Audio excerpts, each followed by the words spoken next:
Hey, chiropractors, welcome to Modern Chiropractic Mastery with your host, Dr. Kevin Christie, where we discuss the latest in marketing, business, and professional growth with some of the leading experts in the industry. Hey, docs, welcome to another episode of Modern Chiropractic Mastery. Today's a topic that I've really tried to focus on the last couple of years because honestly, I had to have a lot of self-awareness and reflection upon some of the lacking that I had on leadership. And I knew that if I was going to really get my practice and my professional life as thriving as I wanted to, I needed to get better as a leader. And it's always a work in progress. I'm not a perfect leader now. I'm better now than I was a few years ago. I'm continuing to work on it. And I was lucky enough to sit next to a leadership expert in healthcare. And we're going to interview Dennis McIntee today on leadership. And he's written a book on it. He travels all over the country. He does this for large healthcare organizations.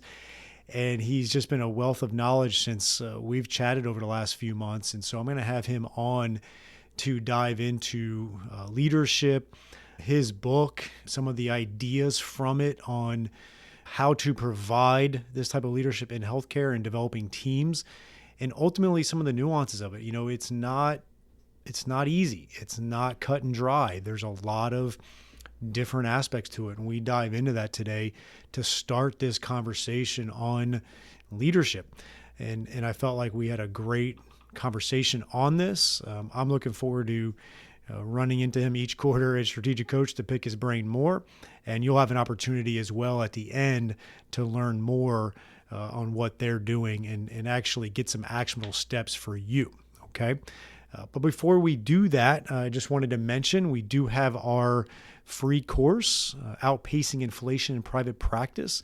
You can check that out. It's 6 lessons I've done for you, video lessons that you can actually implement and try to grow your practice at least 10% to match inflation, if not more. You can check that out at bit.ly/MCM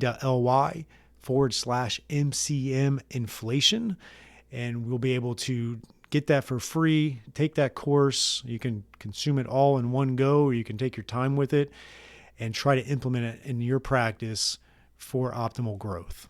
Without further ado, here is my interview with Dennis McIntee. All right. Welcome to the show, Dennis. I really appreciate your time today. I'm excited to dive into a great topic. But before we do, tell us a little bit about yourself personally, professionally, and then we'll go from there. Yeah, I sort of have a fascinating story, Kevin, right? Because do you ever end up like in the business where maybe you like first started, you thought you were going to be in, and then life happens and shift and an opportunity here. And, I kind of started my career doing a lot of counseling work and ministry work and helping marriages, helping families. And I had this one particular person that had a bunch of senior living companies, or as much senior living, communities in Indiana. And he said, "Hey, I got this team, a lot of drama. They can't get along." He said, "Dennis, would you just go to Fort Wayne for a day and then tell me what the heck I'm supposed to do?" And Kevin, I walked into that arena with these healthcare professionals and I just fell in love, right? I saw the people that were not appreciated, it felt like they were all out on an island. And, it's kind of these thankless jobs, right? It's like, any kind of like helping profession at times can kind of be thankless, right? If you're a chiropractor or, dentist, or there's just some thankless jobs out there that people in helping professions. And I just realized they were underserved. And I remember doing that day of training, and I came back and I called my wife and I said, "Lisa, I think I just found the group of people I want to spend the rest of my life serving." And the cool thing is, like, the same frameworks and principles that we work with marriage and families, wow, Kevin, they work with teams too. Yeah, that was interesting where you serendipitously, we sat next to each other Yeah. in our strategic coach meeting. And, we were kind of getting to know each other and you were telling me what you're doing and I'm doing. And obviously there's a lot of crossover there. You're doing it for much larger organizations than I am. And then you were kind enough to hand me one of your books, and it has that title where you read it and you're like, oh shit, like this is, Hey, I really need this. I don't know what this is, but that's what I need. yeah. And that title is Drama Free Teams in Healthcare, which is almost a oxymoron if you were to look at it from the face of it, right? Absolutely, right? Because and I think what happens is that we care, right? There's nobody in these fields, right? It's like you're a chiropractor because man, you really care. Right? It's like yeah, you want to make a great living, have a great life, but it's like you really want to help people. And the challenge is when any strength that you overextend becomes a constraint, becomes it a liability. And what I've seen, in our professions is that when you overextend care, it becomes this liability, right? It's like kind of flipping different things on its head where it's like, hey, you got to care enough to confront. Mhm. And one thing I love, and I just told a group of healthcare professionals here in Missouri today, I said, here's the deal. Whatever you don't address, you endorse. So if you're not confronting a situation or confronting a person or stepping into conflict, I just don't think you care. Mhm. And I got to tell you, Kevin, that's a great way to piss off, a lot of helping professionals to tell them they don't care, right? But it's kind of flipping care on its head sometimes. And Mhm. I think the challenge is we overextend these gifts and strengths, and they kind of become a liability. Yeah, that makes a lot of sense. I remember hearing whether it was, I think it was from Tim Ferriss, but I don't think it's his saying he used it, but it's just like you can measure the success of someone, or in this case, a team, by your Yeah, willingness to have difficult conversations, right? And it's almost like and I what love you're that. saying. Yep, I love that. Yeah, and so reading your book has been very helpful for me, and I like on the front page. It just really is great, and it just talks about less stress, more trust, better outcomes for everyone. And I wanted to touch on that better outcomes for everyone aspect because I know that's kind of a double-headed monster. Like you're going to have better outcomes with your employees and your teams, but you're also going to have better outcomes for your patients, right? Could you Yeah, touch on that a it's little like bit? yeah, it's because you got to look at everything's got to be this.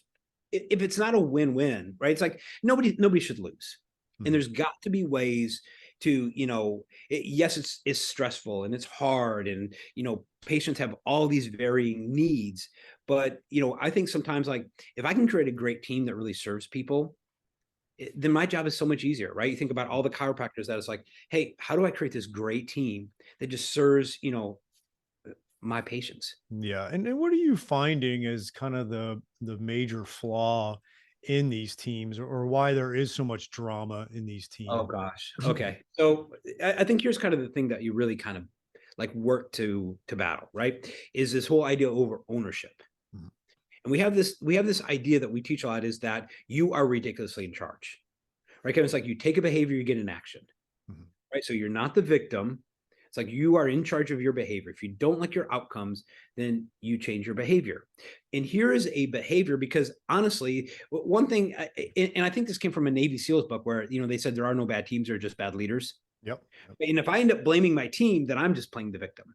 And I think one way sometimes I think I think owners and practices and leaders we got to step back and go, okay, if it's in my team, it's somewhere in me. What have I done to create it? Mhm. And here's one classic way that leaders create this drama. Okay. So when I ask helping professionals, I go, hey, don't you wish your team would think at a higher level? Sometimes they say, hey, could they just think? If I can get them to think, that would be best. Right. But Mhm. yeah. And the challenge is that like you probably seen this in your practice, right? It's like, Kevin, the answers. Your team brings you things. It's like, as you've Mhm. seen this problem 100 times. But if you're doing all the telling, you're actually doing all the thinking. But you're telling because you care. And then you're telling, and you're also actually destroying that person's confidence, right? Because they have confidence in you. So they come to you with the question, Mhm. right? And then you keep telling. So they're confident in you, but they're not confident in themselves. Yeah. And so you're doing things that you believe to help, but it's actually debilitating. Yeah. And so I think this whole idea of how do you create ownership, right? And keeping the problem where the problem really is. Yeah, and one of the things I wanted to ask you too is that sometimes it could be subtle, right? Like there's Oh, obviously oh my gosh, it's like stealth. yeah, because sometimes it's obvious, right? You get the poisonous person and it's pretty clear, but then a lot of times it's pretty subtle. And what are some of your thoughts on that? Okay, so here's where all of this drama really originates. And it's this whole idea between choice poverty or choice abundance. So Yeah. your team brings you things and they do it very subtly, right? And they don't even know they're doing it, right? And you've just got to help them see, hey, you have all the choices in the world. And so the fastest way to grow culture is to change language, right? Culture is made up of two different things. Like we have language and we have stories. right? We're Americans, Mhm. we have common English, and we have all these common stories that we all kind of relate back to. Well, we have this idea of whatever you don't address, you endorse. Mhm. And when leaders don't address things like when I hear like there's key drama phrases like I have to, Mhm. total drama, right? Because somebody else is in control of me, Yeah. right? She makes me whatever emotion I want to throw in there, Mhm. right? Shoulds, right? Sometimes if you if they say I don't know, that can be a drama phrase because Mhm. they're the kind of people that always come to you for this, like you've told them multiple times Yeah. and they still don't know. Mhm. Mhm. Right? So those are like four easy drama phrases. And so I think as leaders, we have to be very, very aware and attuned of what's coming out because what comes out of people's mouths is really attached to what's inside of them. It's how they think, it's how they believe. And so you listen real close to what comes out of their mouth and just get really attuned to when you hear those drama phrases. And honestly, like those four drama phrases, Mhm. if you just go after those four drama phrases with your team and continue to address them and almost like tell them what this means. It's like when people say, oh, yeah, I have to I go, no, you don't have to. No, you don't have to. You have all the choice. You choose. Yep. Now you might have a job tomorrow, right? There's a consequence, there's an outcome for that, but hey, Mhm. you choose. And and you know this from just like growing your practice. It's like the best motivator for people is me feeling I have a sense of agency, Yeah. right? Hey, I'm in control. Yeah, I'm working for you, but you know what? I'm in control of me and I'm in control of like my outcomes and there's no barriers. Now, the challenge is sometimes you bring people on the team and they kind of like they don't want to have adult to adult conversations. Yep. Yep. Right. It's like, hey, that's not really a game I want to play. And then we have the whole staffing crisis that, because of the great shutdown, what it kind of, and so it kind of is exacerbated that. But it's Mhm. that whole idea of ownership. And what I would tell people is like, go after language first Mhm. and just go after those four phrases. And your practice will look different a year from now. Don't even go after like the 25 that we have. Just go after those four. Yep. All right, Docs, here is a new opportunity for you from Darcy Sullivan of Propel. She is our SEO specialist in helping out many chiropractors with their search engine optimization and making sure Google is finding you and getting you new patients. It's amazing how many new patients chiropractors can get and are getting when they do the SEO right and a few other things. And Darcy is offering a free SEO workshop just for chiropractors, and you can sign up for that at bit.ly/propelmcm. That is bit.ly/propelmcm, modern chiropractic marketing, right? And so check out that link. And we're going to have you go over 5 SEO secrets to owning the first page of Google without buying ads. And Darcy's going to give that free workshop, 1 hour, to really help grow your practice and start churning new patients from the ever mighty Google, which is still king in the online marketing. So check that out at bit.ly/propelmcm for the 1 hour free workshop. Yeah, and I want to put myself on the spot here because I was working with a couple clients, and they're learning new things from us, Yeah. and so, sometimes it could be challenging to then, Yep. let's say you had I'm just going to make up a story like where you have a front desk person that's been with you for 5 years and they've been Yeah. doing stuff one way, and then all of a sudden you try to coach them up on doing something differently. I always have told them you got to be careful when you have this conversation with them that it's not something that they feel like they're doing it wrong. And so I've always been like, look, I want you to blame me. Say, hey, you know what? I've been, Hmm. ultimately trying to grow myself as a leader, and we took on this coaching program, and they're teaching us some really good stuff. And I didn't even know this stuff until last week. Are you open to us implementing some of these at the front desk, right? And so I've tried to teach our chiropractic leaders to go about it that way, to almost put the onus on them as like, look, I'm still learning, versus like it being a conversation where they just start going right, like a bull in a china shop is like, oh, you got to do this, that, and the other thing. And all of a sudden that particular person at the front desk starts taking offense to it. Am I doing that right? Or is there a better way of doing that? Yeah, no, Kevin, I've seen the same thing, and I think as leaders, like, like I've come back from coach, and like I'll just share with my team. It's like, hey, I don't even know how this works, but let's have a conversation. Yeah. Or it's even this whole idea. Have you shared with your team like this whole idea of uncertainties? No. Okay, so it really helped my team to realize, hey, I have uncertainties too. right, we're launching some, some new certifications in certain spaces. And Kevin, between you and me and your whole podcast audience, Mhm. I'm pretty uncertain.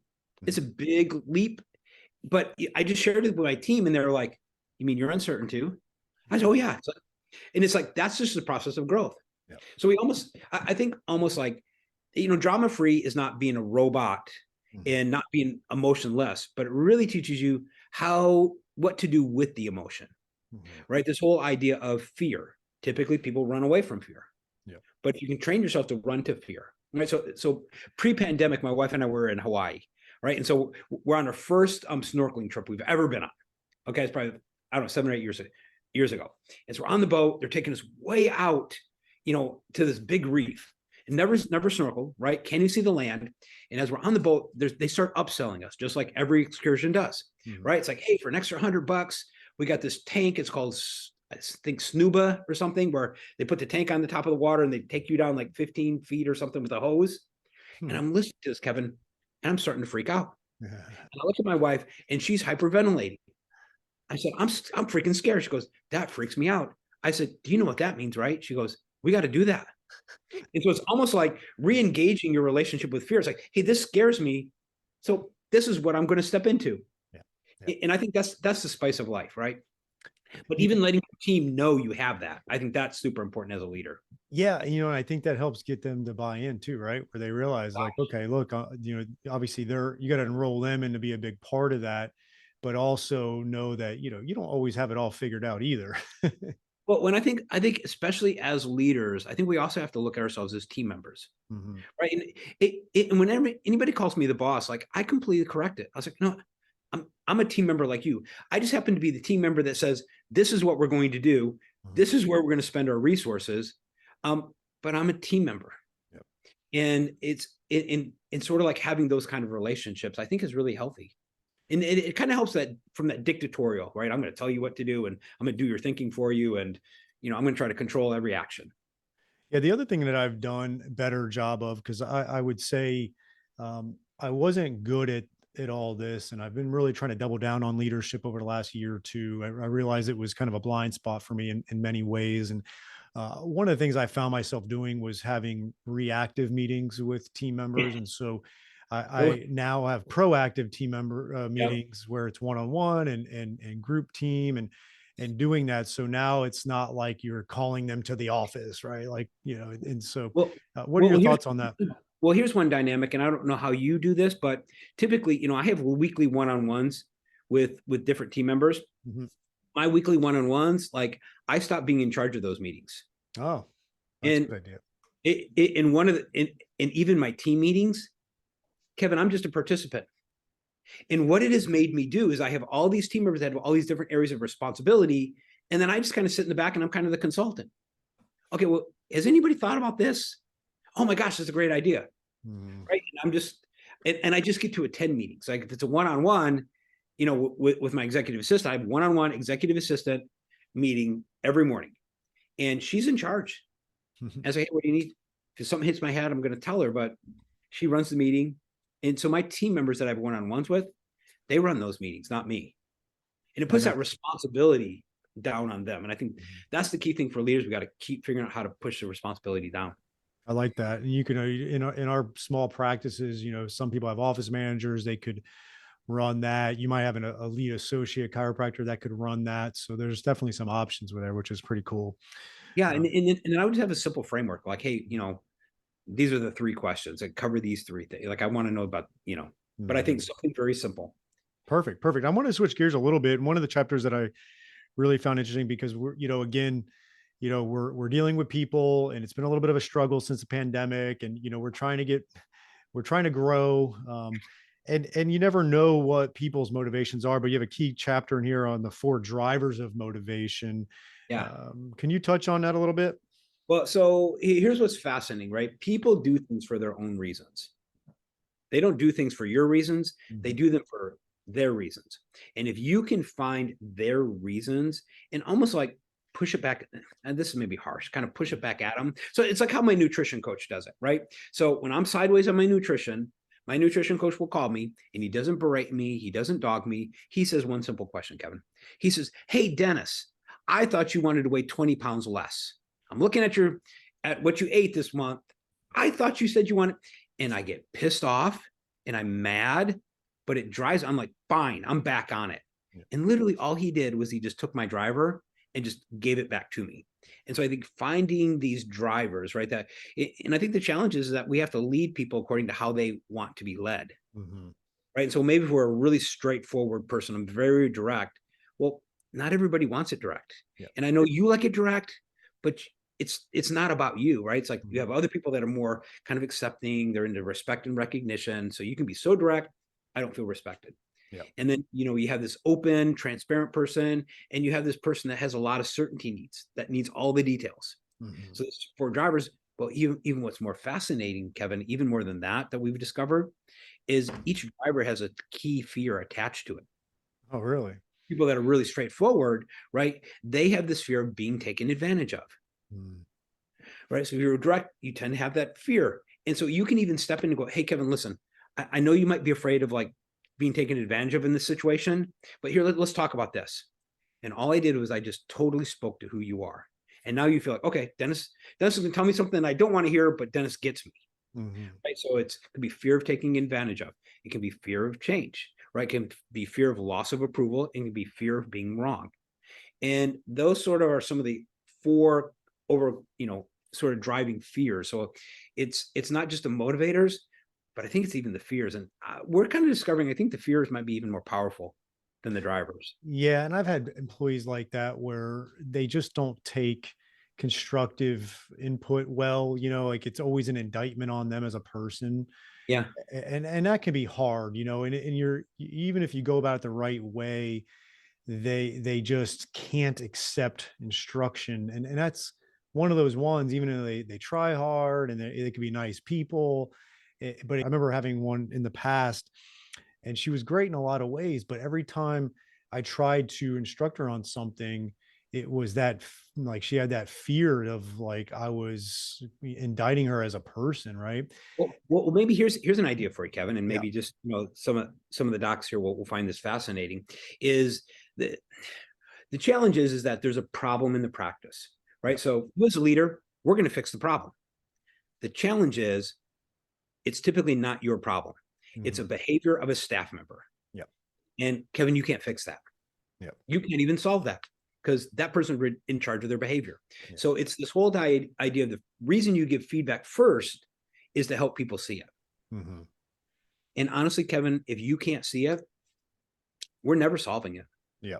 Yeah. Right. And even like your whole team can know it's a problem, but this one person on your team doesn't think it's a problem. So guess what? What's the problem? Yeah. So it's this whole idea of helping them see it. We've got some really cool frameworks to help people kind of like see it and then help them own it. Hmm. Right. It's like, and the great ownership question is what are you going to do about that problem you have? It's Yeah. like you see it, you own it. And here's what's magic about it. It solves itself automatically. Hmm. Hmm. Right. So it's this whole idea. They first got to see it and then they got to own it. And it's almost like the answer shows up. But you'll never solve it if they don't see it and own it. Well, and I found myself, it was interesting. Like I noticed it, but then then I became so reluctant to even coach her up on things because I didn't want to Yeah. offend her feelings. And so then I stopped even instructing, and it was this like stalemate for months. The person's no longer in the practice, so that was good. But I remember like reflecting back on that was like, that was a poor leadership moment on my end because I just let Yeah. that issue on her end really just ruined the whole thing. And so, Well, let me ask you this, and I think this might help a lot of the docs, is that did you at the time, maybe now you do, but really at the time, did you know what the real problem was? I mean, I would just chalked it up as like insecurity, but I don't know if it was deeper than that for her.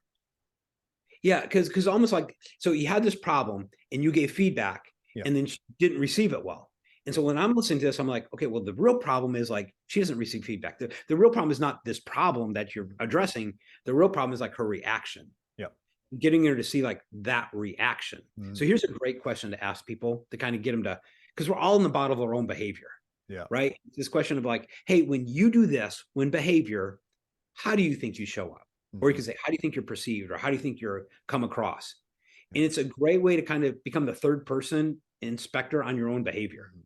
It's like if I can stay the third person inspector on my own behavior, Yeah. like sometimes I'll play this game with me, just myself, right? I like, Dennis was really pissed off about that. Gosh, Mhm. what is it that makes Dennis so pissed off about that? And I'm like the third person, and I kind of step back and analyze my behavior. Mhm. And that's a cool trick that leaders can play, but you kind of got to do that with your team. Almost become this investigator scientist, and you Yeah. know, And you got to investigate yourself because, like, I look back on it, I mentioned like she probably had insecurities on taking, constructive feedback or whatever, but I had insecurities as a leader then, so I didn't push the envelope and I just backed off it and let it just fester as long as it did, right? So, yeah, there's definitely some insecurities, or there were more on my end. That's why I really realized I needed to kind of double down on the leadership training and realize like I can't put up with that. I have to be able to yeah, respectfully coach and train and provide feedback to my team members. And if they're not willing to accept that, then that's I'm not going to back away from it just because they're not willing to accept it. And I'll much more prone to have a direct conversation that's kind yeah. now. And then if we can't rectify the situation, then obviously we have a problem that we have to fix long term. Yeah, well, almost like, did you kind of discover, like looking back on it, that that was really more of an emotional issue than a logical issue for you? It's like, Yeah. I don't really want to do that, right? That's not really fun. And here's what's fascinating about leadership. Typically, 90% of all challenges in leadership are not logical. Yeah. They're emotional, Yeah. right? It's like, okay, I'll never correct what I'm unwilling to confront, and I'll never confront what I'm afraid of. Yeah. So if I'm not going to deal with that fear, Mhm. dude, you can give me all the how-tos you want. So I just started this presentation this morning, and I just got there and I said, hey guys, here's the deal. You're gonna get a lot of how-tos. I'm doing the opening keynote of this workshop. Yeah. But I said, if how-tos were enough, we would all be skinny, we would all be rich, and we would all be happy. Yeah. Got to have something more than how-tos. And I think leaders just need to be honest and go, hey, these are emotional issues that I got to deal with, and kind of step into it. And you never solve an emotional issue with logic.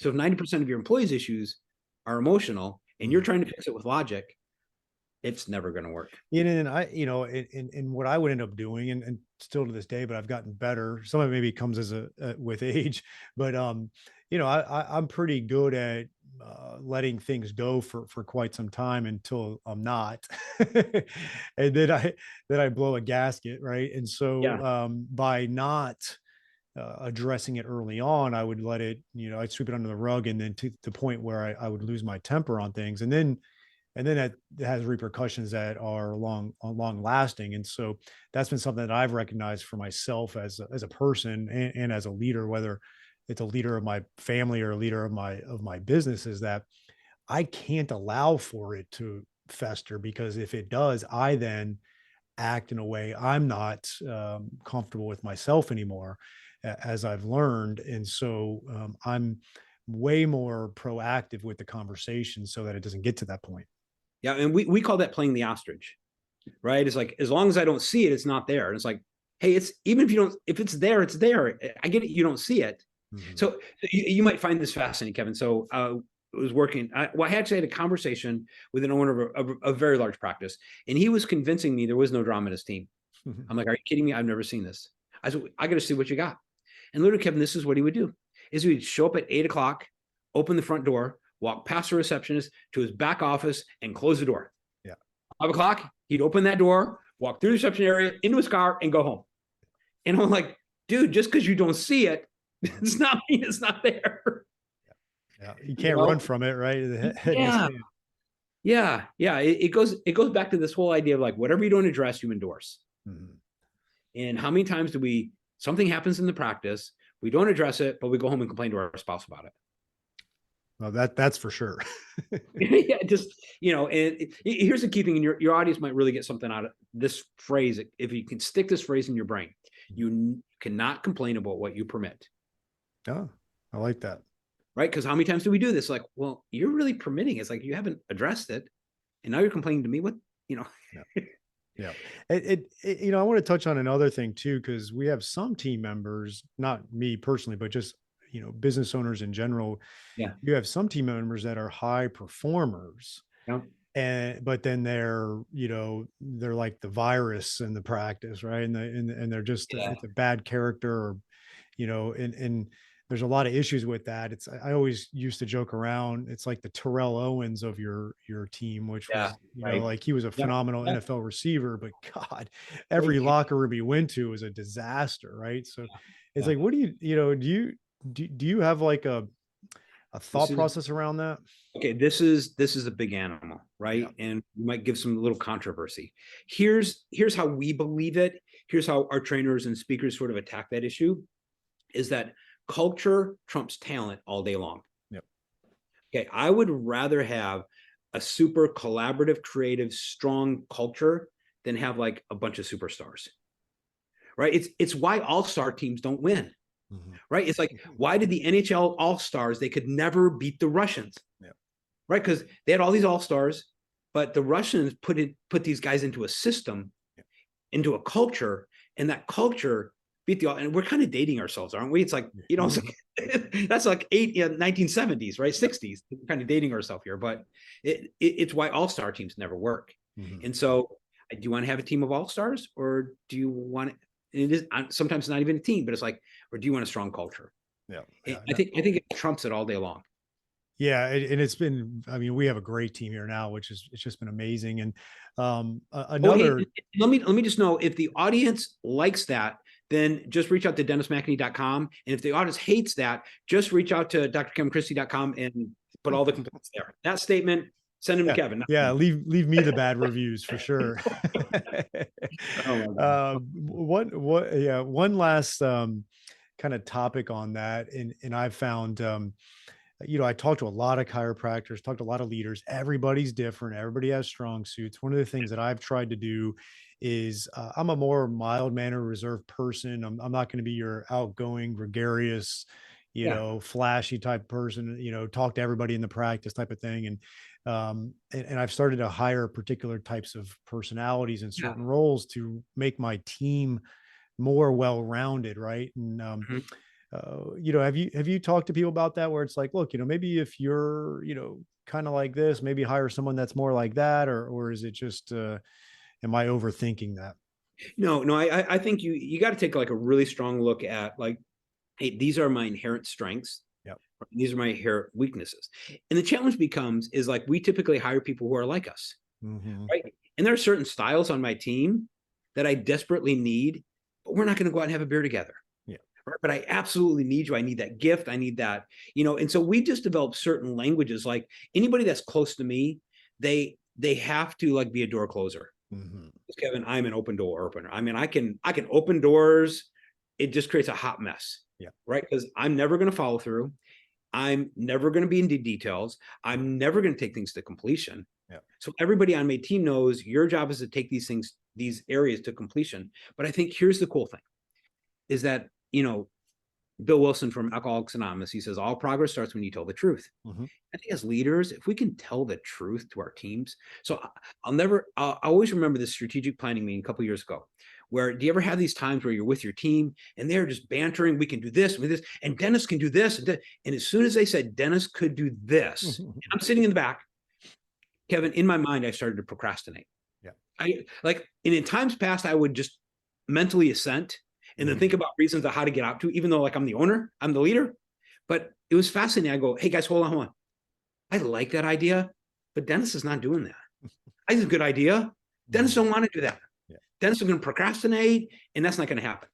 Yeah. But as soon as I said that, they were like, okay, well, how it's because we still got to do it. So Yeah. how? And we came up with another strategy. But I think as leaders, we just got to tell the truth, Yeah. right? This is what I'm good at. So I'm not good at. It's what I like, what I don't. Gives me energy, takes my energy, Hmm. and just start to really tell the truth. And it gets even cooler when you can have team members tell you the truth. Yeah. Yeah. And then And you that's what can I've create a tried to problem. do, because especially at work and clinical setting, I'm not treating patients now, but when I was like, Yeah. I could be a little more to the point, and I get in the weeds with patient care and busy. And so like maybe my personality's not shining. I'm kind, I'm nice, and all that stuff, and have great conversation with patients. But I knew I needed to put like maybe some more fun around in the office to take a little bit of an edge off that. And I think, I've talked to some chiropractors where they're very reserved and they're very mild mannered. I wouldn't call myself very reserved or very mild mannered, but some people are. And I always tell them, I was like, look, maybe put a CA, an assistant around you that's like outgoing and fun, or a front desk person that's outgoing and fun. So that way the people come in and they feel some of that energy around it as well. Yeah, well, how many this is a good question for you. Maybe you don't know the answer, but how many of like your clients would say like they sort of have this policy of fun? Hey, we're gonna have fun. Like even like I will be honest with you, like sometimes like we're planning our end of the year like annual planning meeting, and my wife is our really our chief strategy officer, and she told me last night, she goes, Dennis, we need to have some fun. Yeah. And I was like, what do you mean fun? We're freaking gonna put a plan together. We're gonna work. Yeah. That's fun. Y'all, this is fun. We're working. And she's like, we need to go to Topgolf. Yeah. We need to go like, wine and painting or something. I'm like, Yeah. all right, yes. But it's like, I can't be in charge of fun. And that's what I've realized about me is like I can't be charged of fun. It's just not there. And so I've definitely recognized that. And I think a lot of chiropractors need to understand that. And there's this interesting dichotomy in my profession where there's there's a certain part of the profession that are a little more philosophical. Yeah. They're not so inclined to the evidence of what chiropractic is. And then Yeah. the Yeah. audience that I talk to in my kind of world of chiropractic are these evidence informed chiropractors. And Uh-huh. the other side of the profession, they tend to have a lot of fun. They tend to do all these crazy, Yeah. gatherings and initiatives and promos. And like it's Yeah. maybe sometimes a little bit over the top. And then Yeah. on my side of the profession, it's like you almost feel like you're going to a cardiologist half the time, where it's just very bland and like everything's Right. about the science. And so then Yeah. it's just this like you walk into the office and you feel like you're at a primary care doctor and it's just kind of bland. And I'm trying to get our side of our profession here to have a little more fun around it, do a little more things, have a little better patient experience, have some fun around it. Don't take the edge off of what you do clinically, Yeah. Yeah. but take the edge off of what your seriousness is and make it a little bit of a fun place to be in. And so I'm definitely trying to get them You to meet do there. you But feel you feel at times like, maybe guys on your side of the aisle, they feel like they're going to lose credibility. yes, Like yep, we're very evidence-based yep, research, very outcome-based, right? And so if I come across a little fun, then I'm not a real doc. I'm not a real scientist. I'm not a real, research-based, yep, you know. yep. Yeah, there's got to be a way to marry that. I do, because I think what it is like they think it's like putting lipstick on a pig. They see all the Yeah. other chiropractors that aren't really clinically sound putting I lipstick on a pig, and I'm like, look, just because they're putting lipstick on a pig doesn't mean if you do some cool things and fun things that your clinical care goes down at all. Like, but yeah, that's part of it. Same way a lot of them don't want to do marketing because they don't feel like they should have to. Right? It's like yeah, it's yeah. fascinating. It really is. And now that you kind of say that, like I see that with different chiropractic clinics, right? I know the ones you're talking, and I know the other ones, right? Hmm. And Hmm. yeah, and there's got to be a marrying of really both those, and maybe they just kind of tie it around patient experience, right? It's like, Yeah. and they really get defined on what the experience is, Hmm. Hmm. and and you're real good at that. So if anybody needs some help, reach out to Dr. Kevin for We're sure. trying. I put good people around me to have fun. We have a chief fun officer, and it's not me. That's what I need. We don't have a chief fun officer. Yeah, we call my wife that in our life too. She's great at planning good fun stuff, and she's the chief fun officer. I'm the chief funds officer. So, I but hey, definitely am the chief funds officer. yeah, I know I'm the fund officer, so you're a step ahead of me. that's awesome. Well, hey Dennis, I really appreciate your time today. How can they find out some more information from what you have going on? I mean, you're just doing amazing things in leadership, in particular in healthcare, because I do think there is nuances in healthcare and leadership that we don't find in others. So I remember when I first met you, I was like, oh, this is great, because I've been trying to really get better at this whole leadership thing, and you could speak the language of healthcare. So how could they find out more information? Yeah, if they simply go to leadershipdevgroup.com, it's leadershipdevgroup.com. And then, Kevin, what I thought would be really fun is let's share just a challenge with the audience.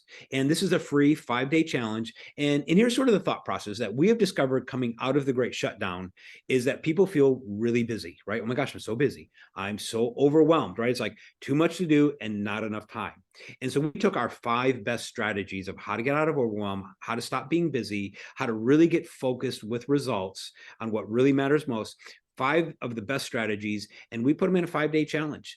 And so if they go to learning.leadershipdevgroup.com/challenge, go right there, put your email address in, and for the next 5 days, you get 5 quick, like 20-second videos. Here's a tip for the day. hey, you feel this way, here's what you do with it, here's 2 strategies, make it a great day. And it is really, Awesome.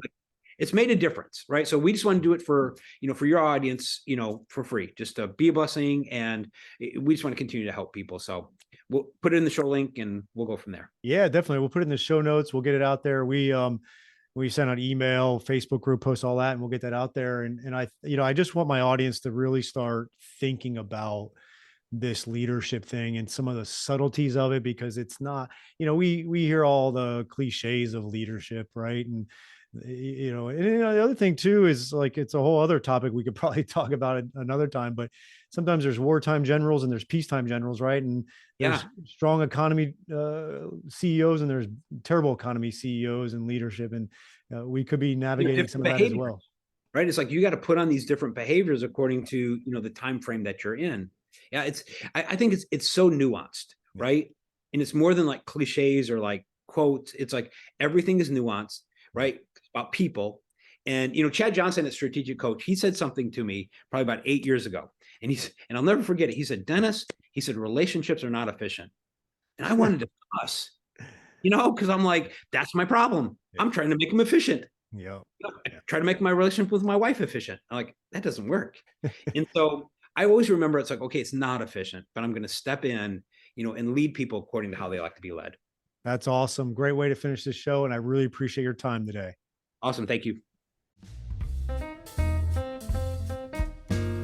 I hope you enjoyed this week's episode. And if you want to make the shift from busy, broke, and broken to time-free and cash confident, or you just want to continue with the exponential growth, check us out at modernchiropracticmarketing.com. Look at the MCM Mastery tab, watch the short video on there, and check out what we are doing now for evidence-informed chiropractors.